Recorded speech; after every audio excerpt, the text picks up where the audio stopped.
Hello guys, আসসালামু আলাইকুম। আজকে গরুর মাংস রান্না করতেছে আমার হাজবেন্ড। এখন আমি জিনিসগুলো দিব ও মাখবে।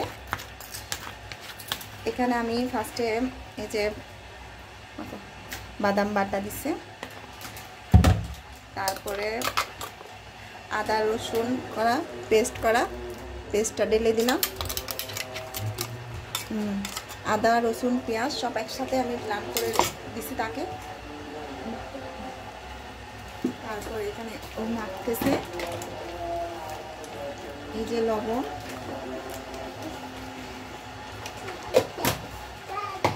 নিশ্চয় অনেক মজা হবে। 1 চিমটি চিনি দিয়ে দিচ্ছি।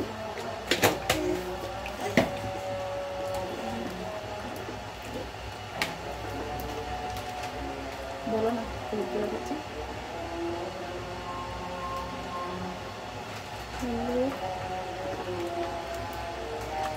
মরিচ গুঁড়া,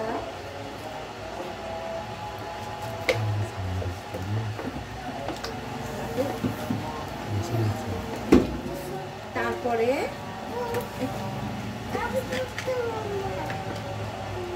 এখন মশলা ধনিয়া গুঁড়া মিক্সার দিয়ে দিচ্ছি।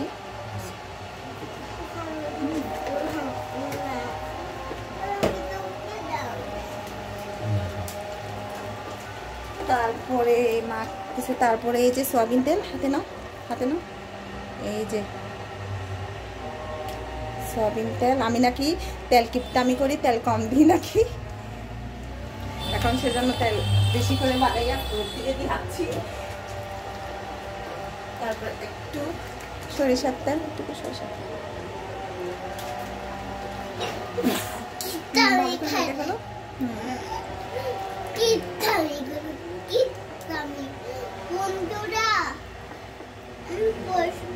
এখন মাখামাখি শেষ। এখন ঢাকনা দিয়ে, কোনো পানি অ্যাড করা হবে না, ঢাকনাটা দিয়ে সুন্দর করে একটু দাঁড়ো, তোমার হাতটা একটু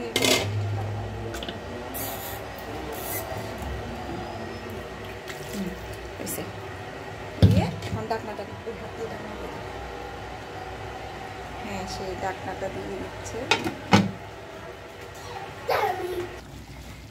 হ্যালো গাইস, এখন মাংসটা সিদ্ধ হচ্ছে। আপনারা তো জানেনই, আমরা বাসায় যখন মাংস বাসার জন্য রান্না করি তখন একটা আলু, দুটো আলু আমরা দিতে থাকি। যে আলু আমার হাজবেন্ডও পছন্দ করে, আমার বেবিও পছন্দ করে, আমিও পছন্দ করি। আমি আমার ওই ঢাকনা দিয়ে দিই যাতে তাড়াতাড়ি একটু হয়ে যাক। দেখি আজকে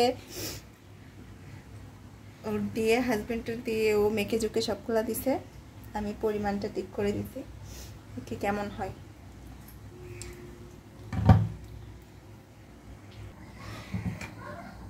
দেখি মাংসের অবস্থা কি, সিদ্ধ হচ্ছে, পানি বেরিয়ে গেছে, একটু কষা কষা হয়ে যাক।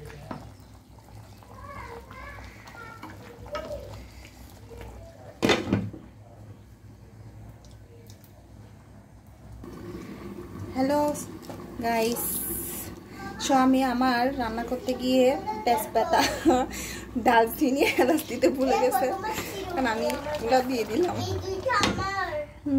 একটু নেড়ে ছেড়ে দিই, এখনো হয় নাই একদম, এগুলো আর একটু সিদ্ধ হবে, আরো সিদ্ধ হয়ে একদম মাখা মাখা হয়ে যাবে। তারপর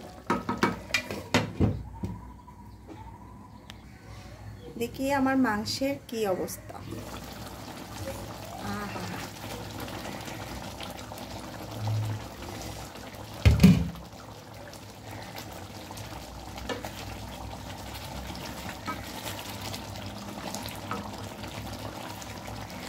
এই তোমার মাংস হয়ে গেছে,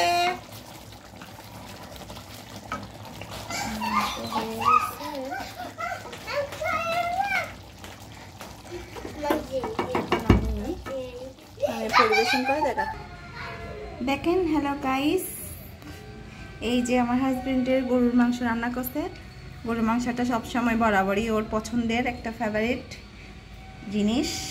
এটা হলো ওর কিছুই লাগে না, এটা একটু ঠিকঠাক করে একদম দেখেন কালারটা খুব সুন্দর আসছে। এই যে খাচ্ছে, এক টুকরা নাও, খাও। ঠিক কেমন হয়েছে বলো? যে খাচ্ছে,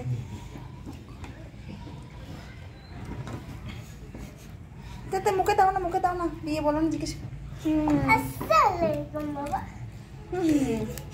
তাতে বলো কেমন হয়েছে, বলো কেমন হয়েছে। আমি রান্না করছি, অনেক মজা হয়েছে মা। ও মা রে, দেরি। আজকের মতন তাহলে বিদায় নিলাম। আল্লাহ হাফেজ।